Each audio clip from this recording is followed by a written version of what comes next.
And we are live, and welcome to episode 103, Christian? 103, yes. 103. I blanked there. I was thinking 102. Welcome to episode 103 of Social Chatter. I'm Nick Rishwain, here with my co-host and actually the founder, Christian Karasevich. And our guest tonight is my friend, the sassy survivor, Janelle. Welcome. Very happy to have you on tonight to discuss this week's news in social media. Janelle, let's do a little introduction of you for our listeners. The sassy survivor she has got a wide variety of different areas of expertise right now. She's a behavioral therapist. She is a former compliance, and I think I heard recently back to doing some compliance work, right? Yeah. Corporate compliance work. And she does a lot of live streaming around her survival of cancer and sort of a positive living and positive outlook on life and helping people through much of their difficulties. And that's my introduction of my friend Janelle. But Janelle, how much did I miss? Because I know there's a lot in there with what you do today. You nailed it on the head. I'm Janelle. Thanks, Nick and Christian, for having me. I consider myself a motivational vlogger, so I use social media for that and really sharing and supporting people to a successful life. And I use a lot of positive psychology techniques and talk about my surviving cancer and why I shifted my life into a more positive lifestyle and continuously doing that every day. Excellent. Now, the thing that I don't get, you say you shifted into a more positive lifestyle, and I can't fathom, of course, I've only known you post, but I cannot fathom you not being positive beforehand. Were you not the sassy Janelle that we see before us today? I would say I was mostly positive. I feel like I was always, if a situation ever came up, I would always kind of be a little leery about it or more pessimistic towards the situation rather than seeing the glass as half full. And I really shifted and really constructed my life into thinking more optimistically and trying to be open to many different ways of going about my life now. Okay, excellent. And your big channels these days, you use a lot of social media, as many of our businesses who read the blog and visit. It's a tool. You use it as a tool. You don't think of yourself as a social media marketer per se. You use them all as tools. But you've got quite a big following on Periscope. You're very active on Snapchat and Instagram. Anywhere else that you're really active these days? I am a little bit on Busker and mostly Periscope, Twitter, Snapchat, and Instagram. Okay. I will say, I know Facebook is always kind of that, like Facebook and YouTube are kind of like those big platforms, and I'm on YouTube, and I would say that actually my least favorite is Facebook. Yeah. Interesting. And we have a lot of stories from Facebook today, but we also have some YouTube stories. We generally have a lot of stories from Facebook because they are the 800-pound gorilla.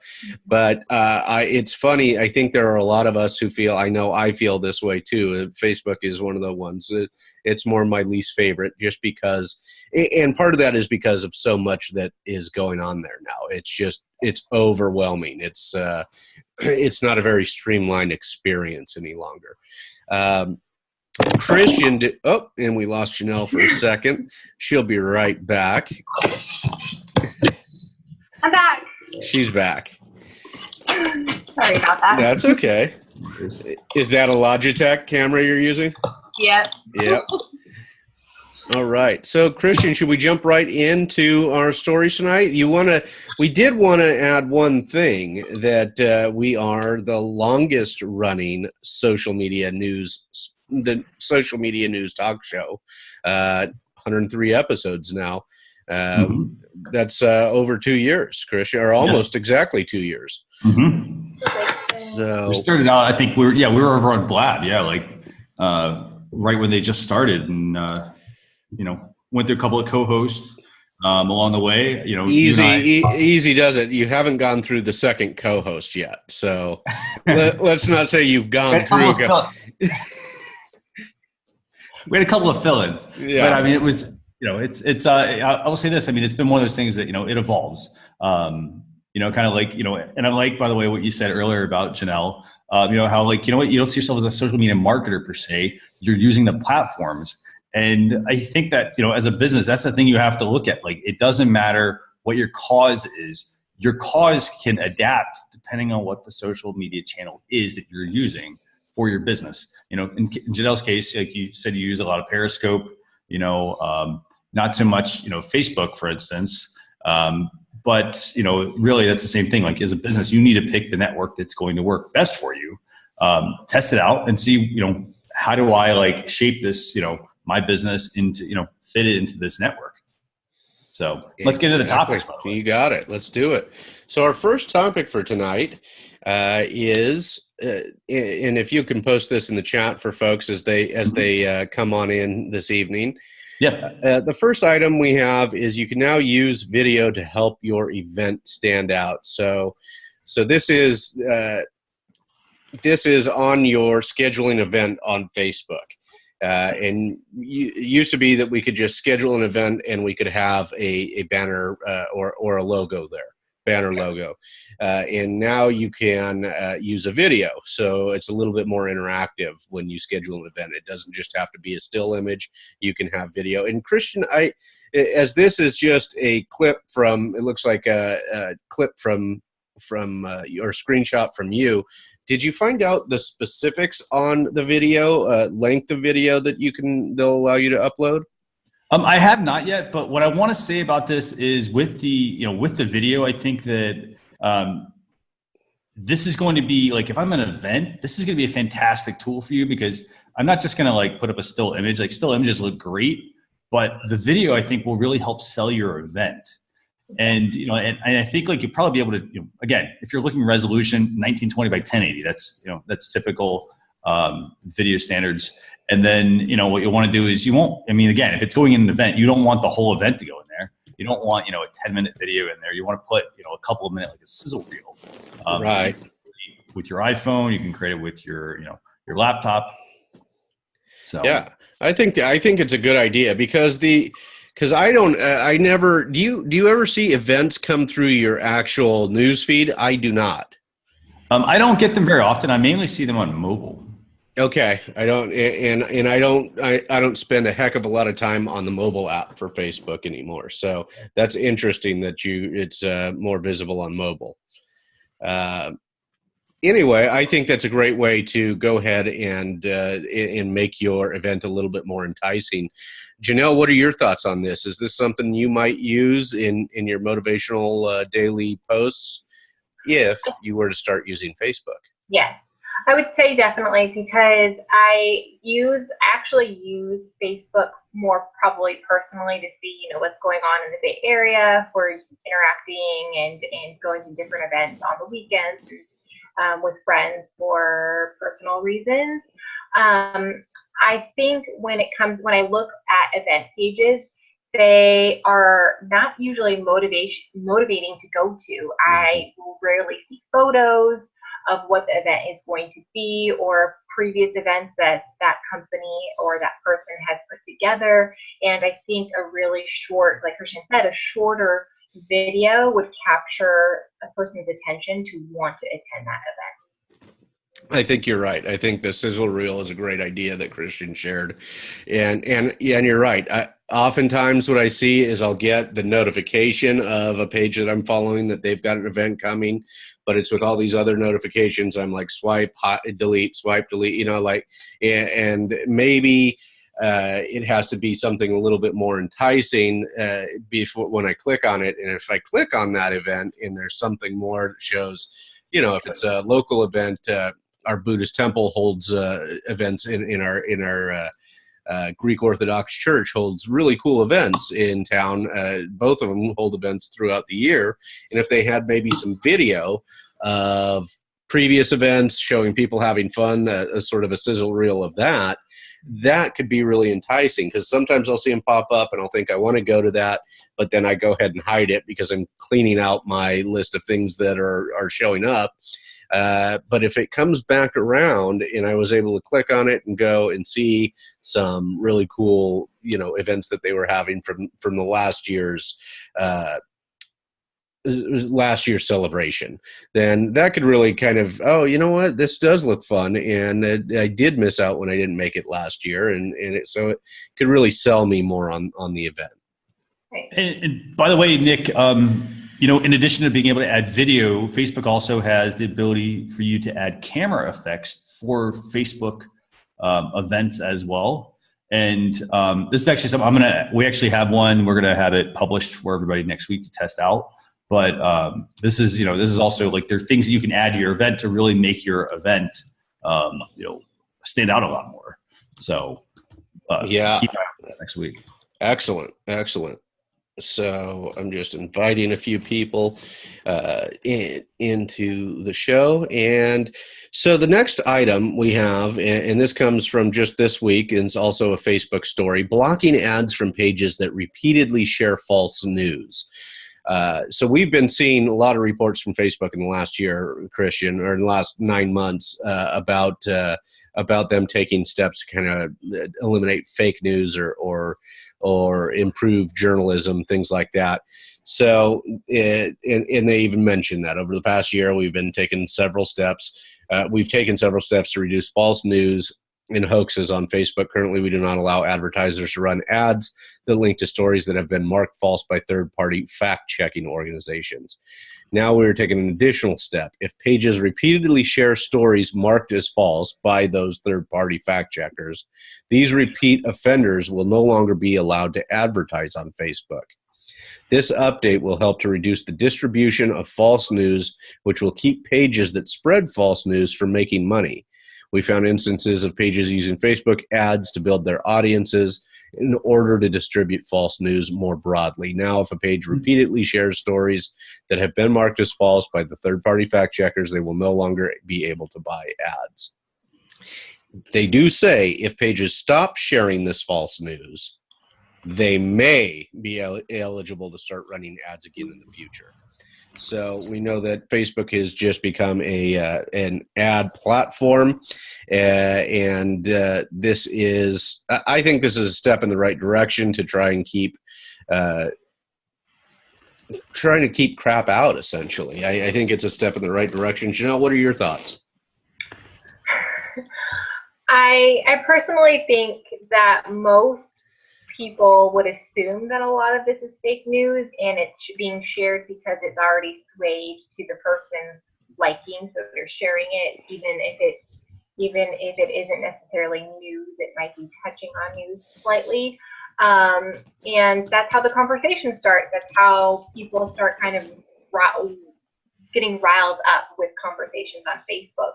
And I personally don't believe it's really news. It's more of just kind of that conversation. So I think it's funny that Facebook is trying to address it so forcefully when it's still going to be a conversation, whether you consider it news and not being advertised and being brought up to the top of the pages or not. Yeah, I think that's a good call. And Christian, what are your thoughts on this?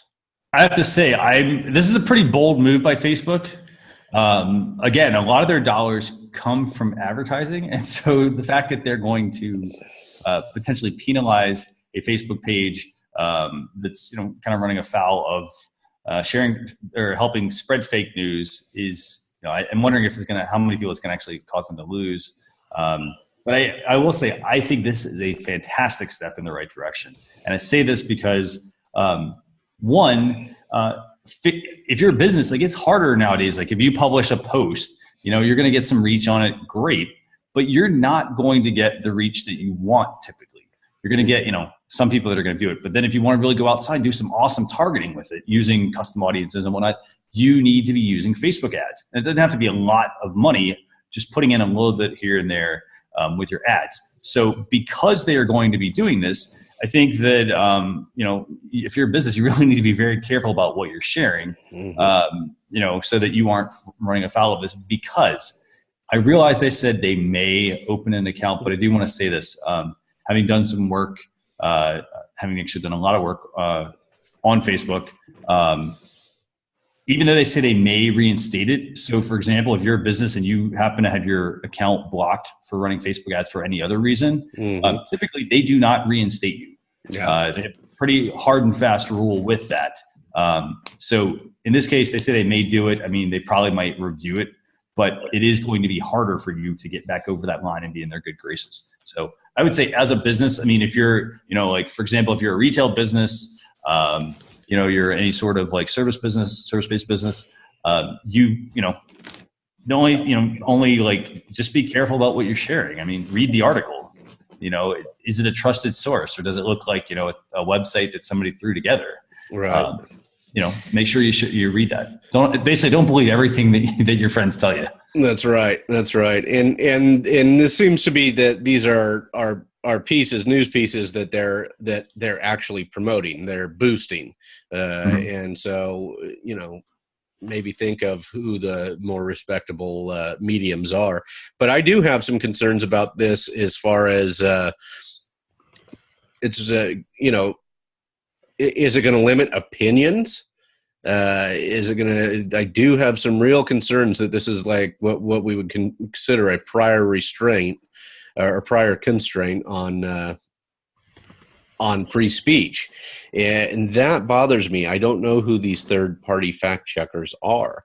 And so if they start penalizing people who are sharing opinion, which you get even in the Wall Street Journal or New York Times, Washington Post, I read opinion pieces in those all the time. And that is not fake. That is opinion. So I think it'd be interesting to see what criteria they are using on determining what is fake. That would be a concern of mine. Anyway, let's move on to the next item, also from Facebook this week. Last week actually, showing publisher logos and trending in search. So last week they began introducing publisher logos next to articles and trending and search surfaces on Facebook as part of their ongoing efforts to enhance people's recognition. This seems to go hand in hand with the last item, really. Enhance people's recognition of the sources of news distributed on our platform. Publishers will now be able to upload multiple versions of their logos through a new brand asset library, so that logos can appear next to their content on Facebook. We built this in close collaboration with a number of partners as part of the Facebook Journalism Project, and now rolling this out more broadly to all publishers. In the bottom of this article, they show an example. So in trending news on Facebook, they had 3 stories in the old version. In the new version, it'll show a little Fox News logo, a little CNN logo, a little Al Jazeera logo under each one of the stories. I don't think this is a bad thing. I think this goes hand in hand with trying to make sure that those who are publishing or those who are reading the content find that it is from a more credible source. What are your thoughts, Janelle? I agree. I love it. I think it even mentions in the article about brand awareness.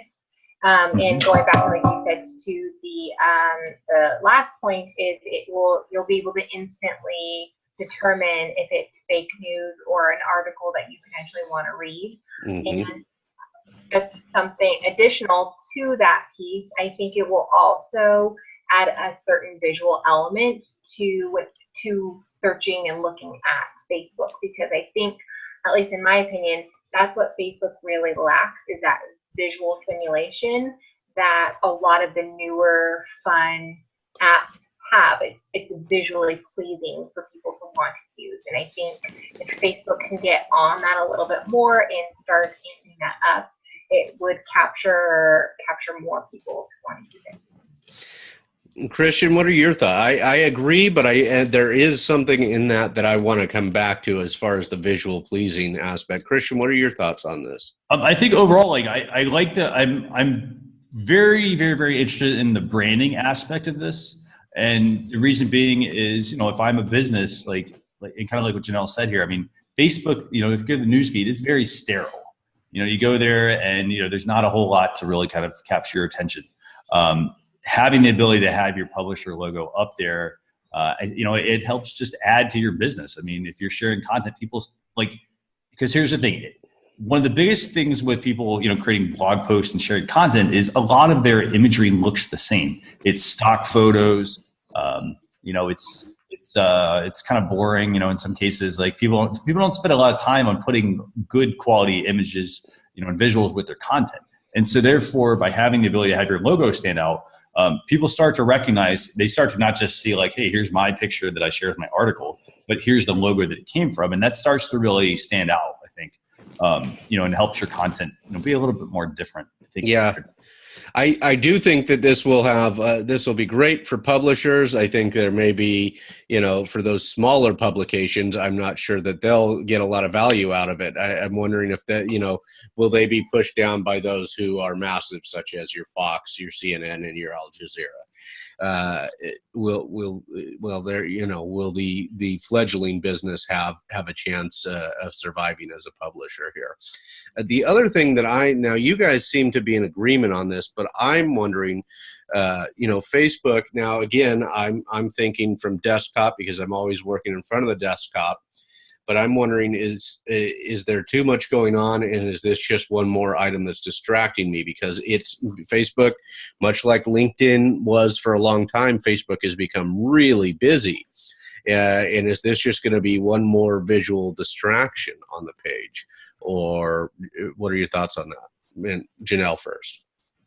I agree. On the desktop especially, there is a lot going on. And for myself and probably you, Nick, the reason why I prefer the desktop too is I don't have to go into multiple areas to pull up something. At least I can click to the left and I know exactly where everything is. It would add kind of that visual nuisance and it being just another item, another thing that I need to see. On the app, though, I think it will be really easy for people to want to read that content and put that brand with a message. And like Christian was saying, it will connect those two instantaneously and have a split-second reaction, as opposed to other viewers kind of being a little leery about choosing what they're reading and them taking more time. And as we know, our society wants things fast. So it will just be even quicker for them to figure out what they want or don't want. Okay, I like that. And Christian, what are your thoughts? You think a visual nuisance? I like the way that you put that, Janelle. That was good terminology. I think that overall it could be a bit of a distraction, but I also think that it's for starters, I mean, should my business just take the time to put a publisher logo up? Yes, I think you should. The reason being is it doesn't really take that long. I mean, you have somebody create your logos, optimize them for the right size that's there, and then and upload them through the brand asset library. I think that you definitely should do that just to kind of go along with the crowd in that sense. I don't think that it's going to be that busy. Okay. I think that Facebook's adding a lot of stuff. They're basically wanting to be here's the web, and they want to still be the place that you go for everything. And I think that by having this, it's accomplishing their goal, I think, which is one, they want to keep you on the site. They want to have all these things for you to do. But I don't think it's going to be that busy. Again, I mean, I kind of go, here's the thing. I go to Facebook usually with an intention. My intention might be for example, hey, let me respond to a message that we received on the Facebook page. Let me, check out some notifications that came through, things that I want to see versus let me go to my newsfeed and kind of get lost in the newsfeed. I think if you go in that, with that mindset, it can easily be distracting. But I think overall, if you're going to go check out, if you're going there just for your Facebook page, just keep in mind, hey, I need to tell myself I'm only going here to check this. Don't, either set a timer, do something. Don't get lost in the newsfeed. Right. Right. Okay, good. If anybody's watching, if anybody has any thoughts on this, I'd love to hear what you think as well. And we want to thank our guests or our attendees for showing up tonight. We've got Barb Tomlins with us, Mo Lilienthal's with us, and Joanne Krall's with us. So we thank you. Thank you for all for coming. And our next item, and please let us know in the chat if you have any questions or input on any of the items tonight. Our next story is from Instagram, improvements to posts with multiple photos and videos. And I didn't like this at first when I read it, but I think this could be good. So this is their blog, and this was August 29th, so 2 days ago. Starting on August 29th, you can choose landscape and portrait formats when sharing multiple photos and videos in one post. After they first rolled out in February, these posts could only be made up of squares. Now, when uploading your photos and videos, you'll have more creative flexibility with the ability to share in landscape and portrait formats. So you'll have the square as well, I'm understanding, if I'm reading this correctly. You'll still have the square option, you'll have the portrait option, and you'll have the landscape option.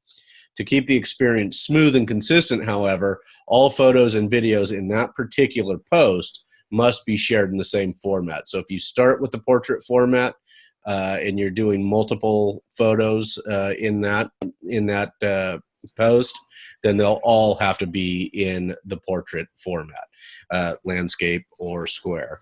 And I think I kind of like this. I think it's going to change up visually when I'm on Instagram. I think it may take a little bit for my eyes to get used to as a user, but as somebody who, I don't post as much as I probably should over there, but I kind of like this option to do a longer portrait or go landscape or use the square. What are your thoughts on this, Janelle? I wish people who were posting could have that option of doing it in different formats if they were using the multiple images and videos, because that's something in real life we do. We take it portrait, landscape, we do a video, either way. And if you're trying to add that feature, I think it should be more of a lifestyle and realistic lifestyle option. So you think that they should be able, in the multiple photos, to go one portrait, the next landscape, and okay. Yeah. So you think that it is limiting in its current form. Okay.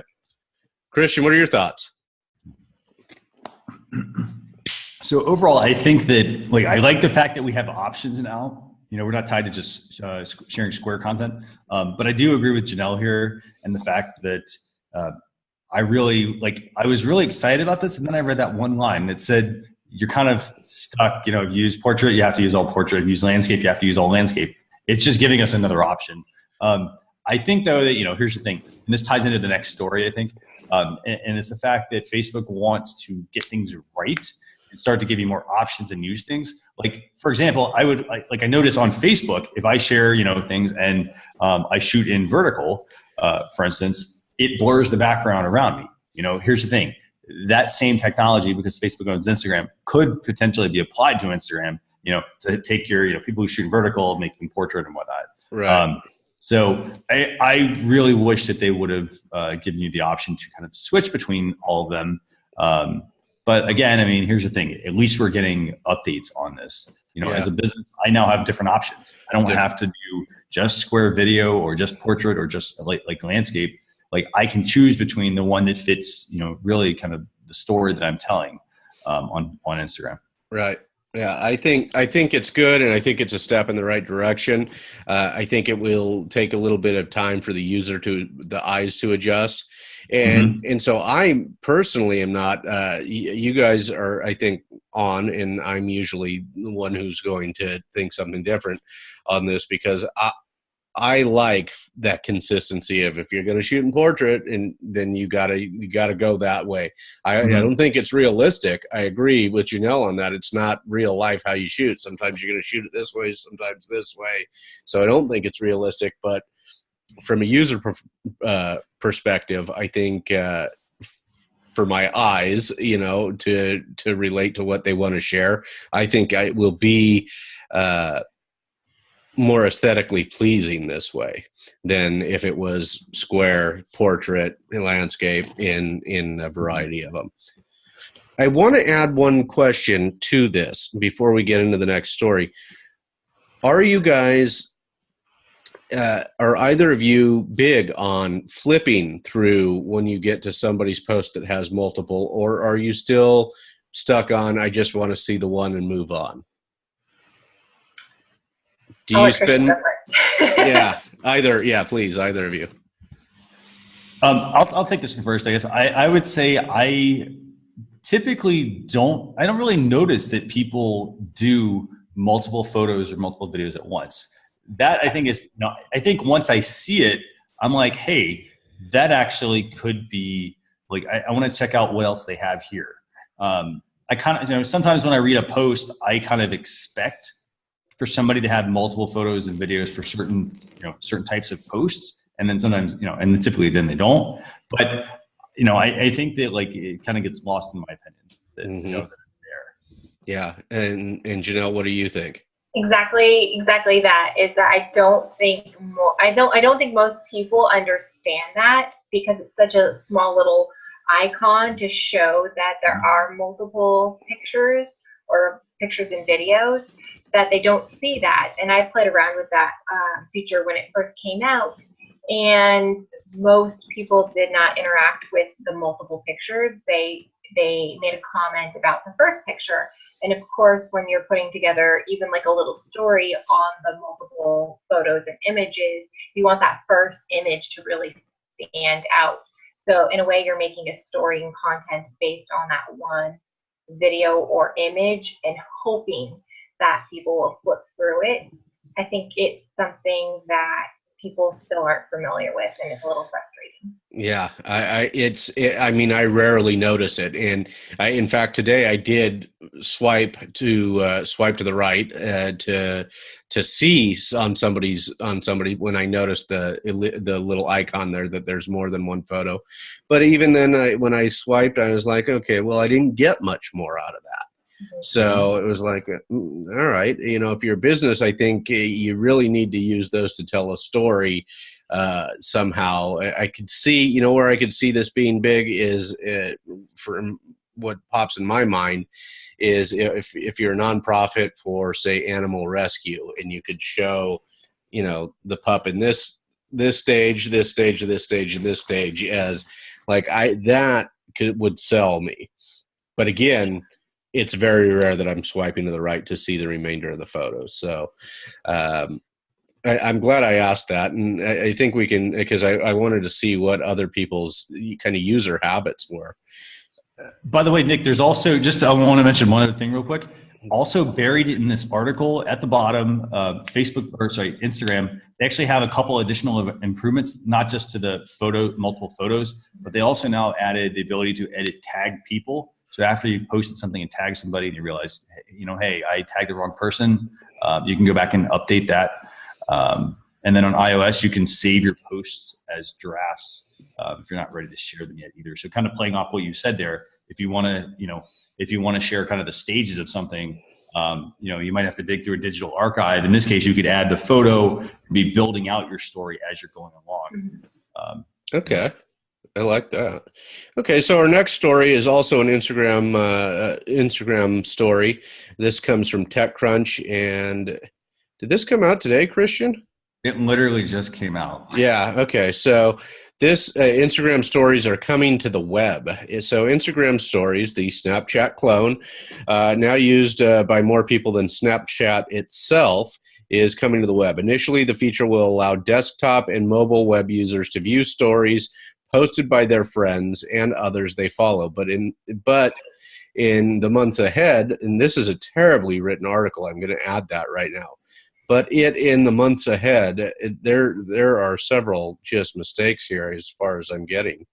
This is paragraph 1 too. The web version will allow you to post stories too. Instagram stories has been only one of an array of attacks on rival Snapchat, along with a dedicated app for teens, Facebook Stories, Messenger Day, and more.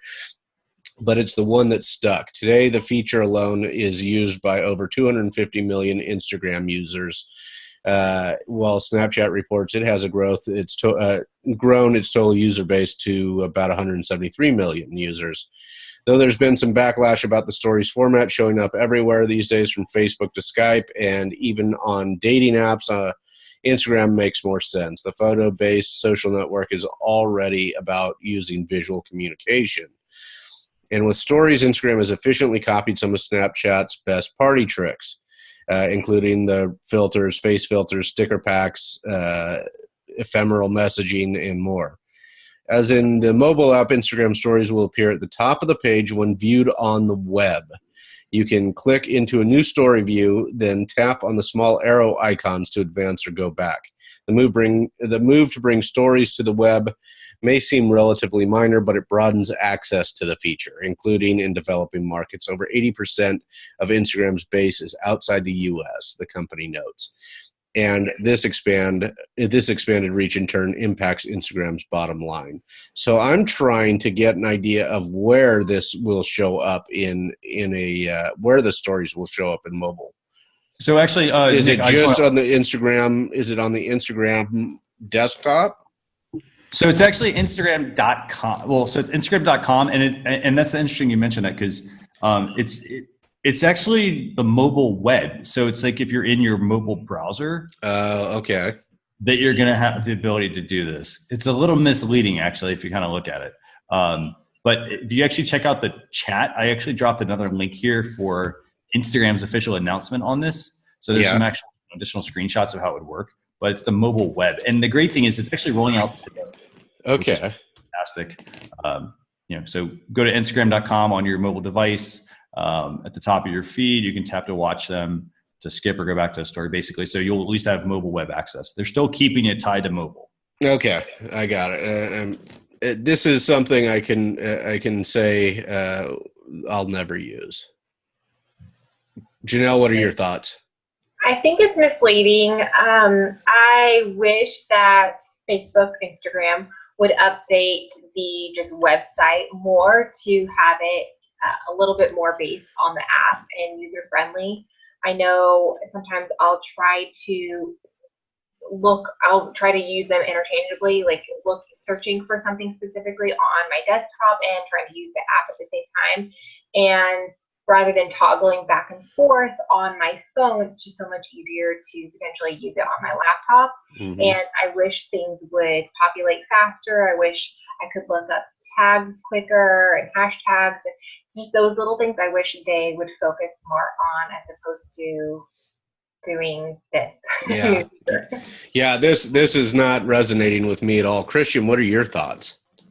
I'm glad to see they're expanding, adding up, taking it and saying, hey, you're not tied to the app. But I'll say this, I have a lot of videos that I publish, and I've done this over the years, about Instagram, about training on Instagram and whatnot. And I've got so many requests from people. They've said, I want to be able to do this on the desktop. Mm-hmm. And this is nice, but chances are I'm going to fire up an app to be able to check this versus let me go to my mobile browser and launch Instagram that way. If I'm already in the Instagram app, I'm there. I want to be able to do these things there, or I want to do it on a desktop. I can't imagine that I've ever been to Instagram.com on my mobile browser. Well, and the other thing with this is, people, they view things on, if you want to do something on your desktop for Instagram, the Instagram.com website, there are decent options there, but you typically have to work with a third-party tool to be able to access certain things. And sometimes and actually there are a couple of tools out there that do some of that stuff. But overall, I'm glad they're doing this, but again, it doesn't really solve the consumer's need. The consumer of the business, they want the ability to post on their desktop, and then they want to be able to access the app. They don't want a mobile web version, really, I don't think. Right. I agree. I think we've talked this one to death, and want to keep us on schedule here. YouTube, this is from 9 to 5 Mac. It came out 2 days ago. This is YouTube gets a new logo, material design, and new features for desktop and mobile apps. And Christian, I'm gonna skip down to their new features more than because I don't think anybody cares if they've redone their logo. That's not going to affect their business very much. In the design, I noticed it today, and I thought, it doesn't change anything significantly for me as a user. I don't think. It's just they've made it. There's been some aesthetic changes, and they do it pretty frequently on their website. So there are the mobile apps. Let's see. Let's get down to the mobile app changes here. We constantly see changes in testing on YouTube's Android app over at the 9 to 5 Google.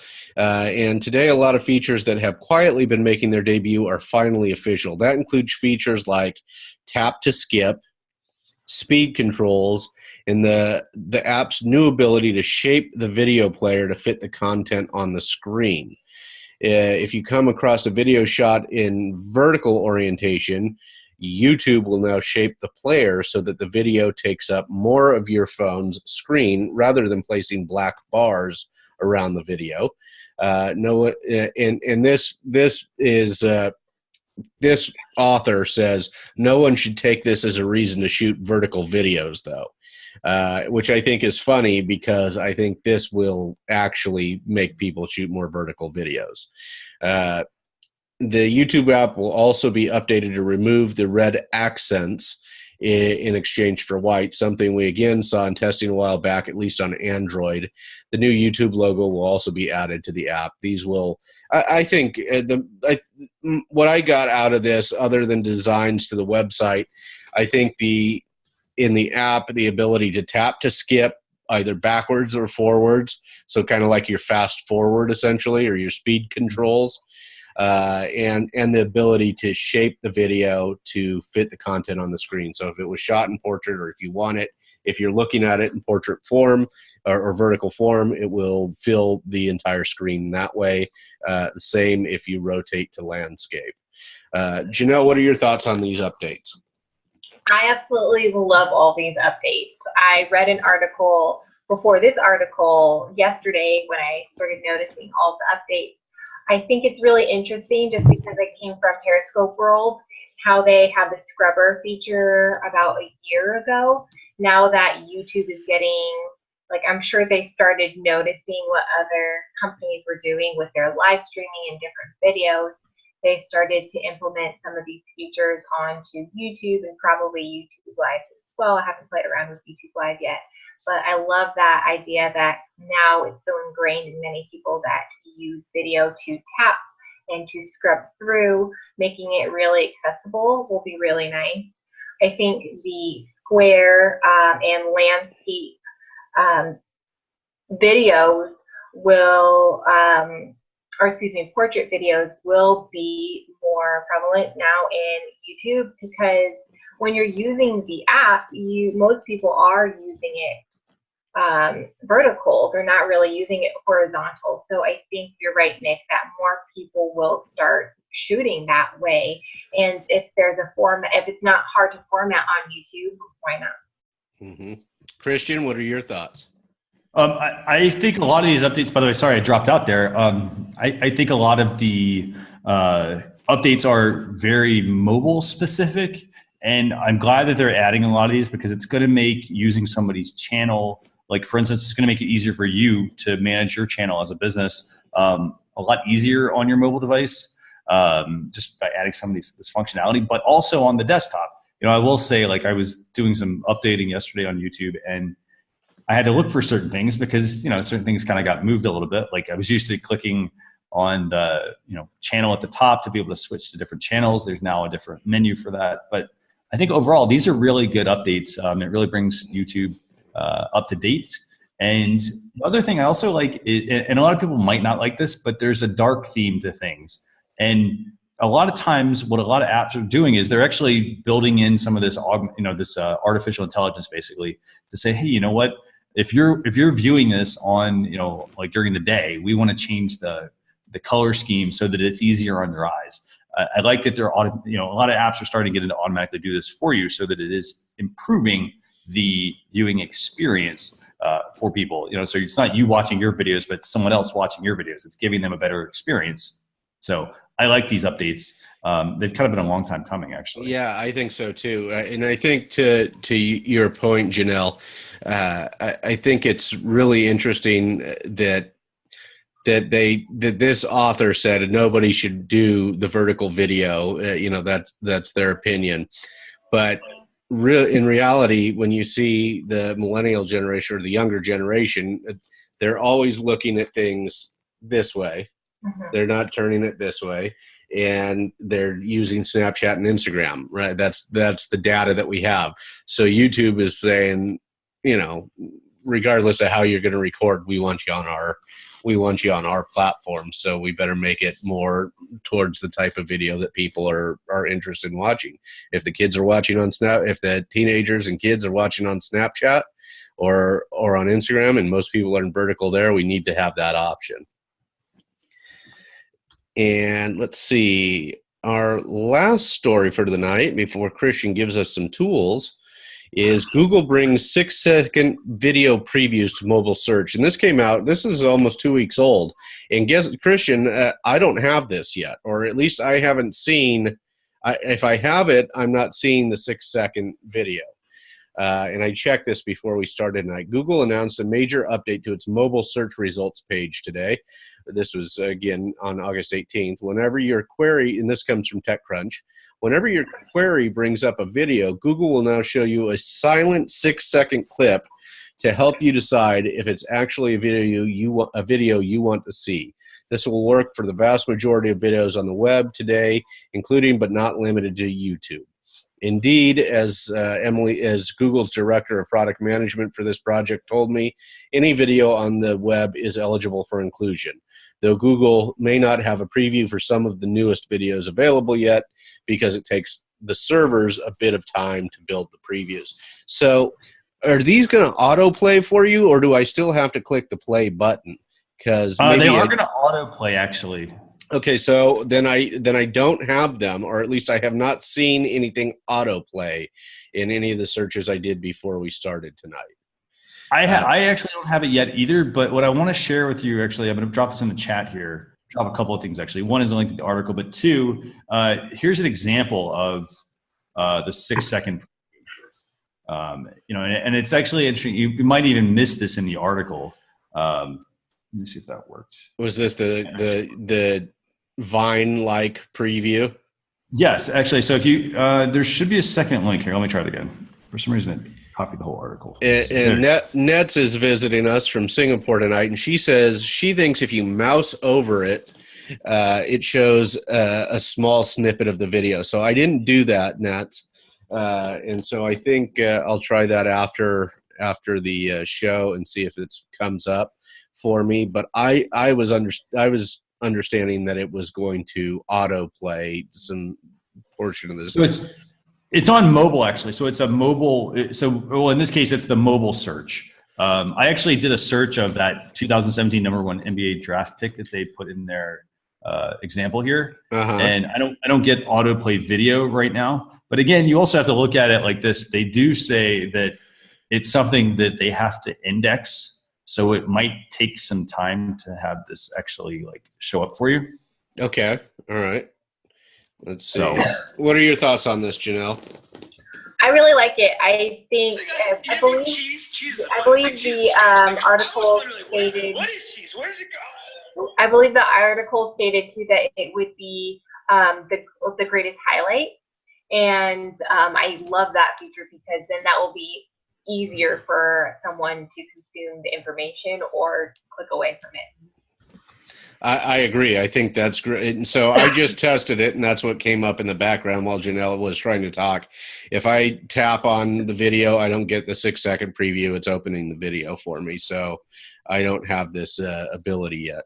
But I do think that it's a great way, because they also made clear in this article that how many times have you been duped into a video thinking that it's going to be something because the thumbnail seems intriguing, but really the video is junk. And because those who are choosing thumbnails know what sells or know what's most clickable. So I think if they give us a preview of that, sort of a 6-second trailer, if you will, I think this could be good. I'm interested to see what happens when I actually get it. Great. Christian, anything else on that?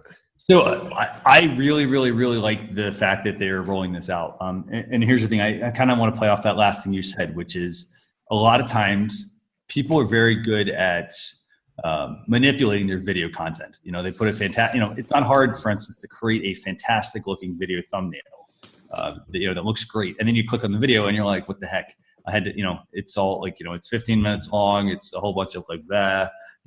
It's not really giving anything that's useful. Like, it's not what I was looking for. So I like the fact that there's a 6-second preview.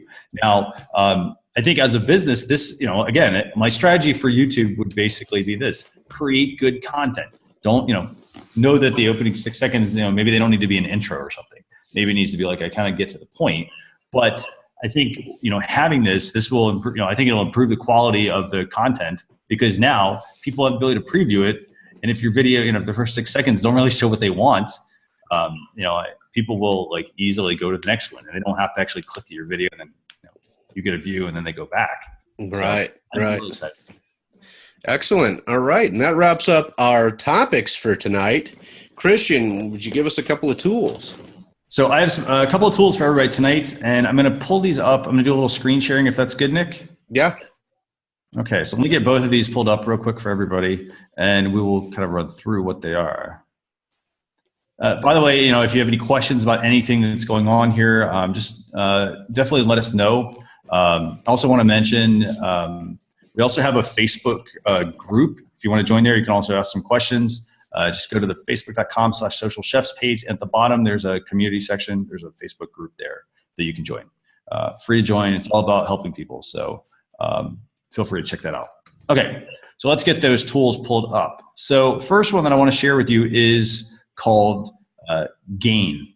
And the reason I want to share this with you is, and by the way, let me pull up my screen, show this to you guys. Let's see, here we go. Okay, so the reason I want to share this with you is, and Nick and I, we're working on a project, and that project requires a lot of back and forth, like you want to publish social media content, right? So you're working with a client, okay? And it can be very time consuming to, you put the image, like, how do I give them a preview of what this is going to look like to make it easy for them to approve it? Instead of putting together a Word document, a Google Drive doc, a PDF or whatever with screenshots, and this is what all the content's going to look like, and you send it to the client by email. This actually lets you add all of your content to a calendar, and then your clients can quickly go in and approve it. And there's like multiple levels of approval processes here that you can set up. Like you can say, hey, it has to get through, 3 of 5 people need to approve this before it goes live. But this is a fantastic app. I've actually been using this a lot this week with some client work. Been using it for a couple weeks now. But it basically makes it easy for you to automate your social media approvals. Okay. And it's used by a lot of really big companies. It is $20 per user per month. But I will say, if you kind of think about how much email you send back and forth, or how many screenshots here and there, or somebody saying, hey, I didn't get the file or I couldn't open it, everything is basically in this app. You put them on a calendar, they can go look at every item, they can make notes on what they want approved or not approved, and do everything all in one location. It saves you a lot of time actually in the process. Excellent. So, and this would really make sense for a bigger operation. So I wouldn't have a need for this outside of if I was doing like the thing that Christian and I, the project that we're working on. It's really Christian has this with the company that we're working with, and I wouldn't need anything like this in the office, because I am judge, jury, and executioner on what gets posted. Mm-hmm. So it really wouldn't really have a need for this, but with a bigger organization or people in multiple locations having to approve things, this is a good idea. Yeah, and everything goes in one place. It's super easy. I mean, as you can see from the screenshot, and I'll say this, it can be very messy to have to put, all this information together for somebody. And it's very time consuming. That's the key thing. But as Nick mentioned, I mean, if you're an organization that has, a team of one and you do all your approvals, you don't really need this. But if you're a team that has, say you're a social media manager or a director of social media for another company, everything can go right in this tool, and you can invite just the certain people you want to use it. Right. I like it. I think it's a good tool. I don't have a need for it personally. Janelle, what are your thoughts? Would you're basically a team of one as well? I'm a team of one. I love this concept coming from a previous corporate background and understanding not necessarily social media per se, but compliance or any kind of area that you need to follow up with different levels in the corporation. It gets messy, and anything that can streamline it and can save you time, which also means money, I think it's always a great investment, because you're showing that you want to invest in a way in your people's time, and that gives a sense of morale. And I think that also assists the people that are working in those harder, kind of busier jobs. Like we have your back, and we want to support you in this technology, and something like that would really benefit them. Yeah, I agree. And Nets likes this a lot, so she's checking it out. And she does have a lot of customers who are US based, and she's now back in Singapore. So this could really save a lot of time for her clientele. And I want to add to this. I mean, it's $20 per user per month. But the thing you have to remember is, and by the way, that's if you pay per month. But the thing you have to remember, like as Janelle mentioned, I mean, it's about investing in your business. Mm-hmm. And if it's going to save you time, it's worth spending the little bit of money. Let's use the example. Let's say you make, let's say you're trying to get to a goal of $10,000, for instance, and this app is costing you, $40, $60 a month or whatever. But hey, it's saving you, hours of time in the process. It's a worthwhile investment to make that, that investment in your business. Yeah, I agree. I think this is something Mo could use with his firm, because I know that he works in conjunction with his SEO people on what gets posted. And although he has some say and sway over what goes on the social media, being sort of in charge of that area, this could be, if he's farming out the images and things like that to his marketing company, this might be a way for him to have a little bit more control over seeing what's going to be posted. So this could be a good idea for you, Mo. And by the way, you do get 30 days with this. So it has a 30-day trial. So you can use the full features for 30 days. And then all you have to do at that point is pay per user. So. Oh, okay, cool. So what's our final tool for the evening? So the final tool for the evening is called Popamatic. And it's for Instagram. And what this tool does is it lets you, basically it helps you get an Instagram assistant. Okay. And it is compliant with Instagram's terms of service. Their kind of goal here is to help you get real Instagram likes and followers, by talking to people that are most likely to fall in love with your brand. So it is pretty handy here. Let me actually pull this up real quick. There we go. Hopefully you guys can see that. But it's Popamatic. It's basically an Instagram assistant. You can basically have somebody help you build your channel. Okay. So you get a virtual assistant for your Instagram channel? Yes. Okay. And overall, I mean, this is it's here's the thing. If I'm a business, again, it's about investing in your business. If I'm a business owner and I'm trying to manage multiple social media channels, and I wanted to kind of just get a base build or something, like I can easily maybe I use this for a short amount of time, get my base built, and then once I get that done, I can go back to managing it myself. Again, it doesn't have to be a long-term part of your strategy. Okay.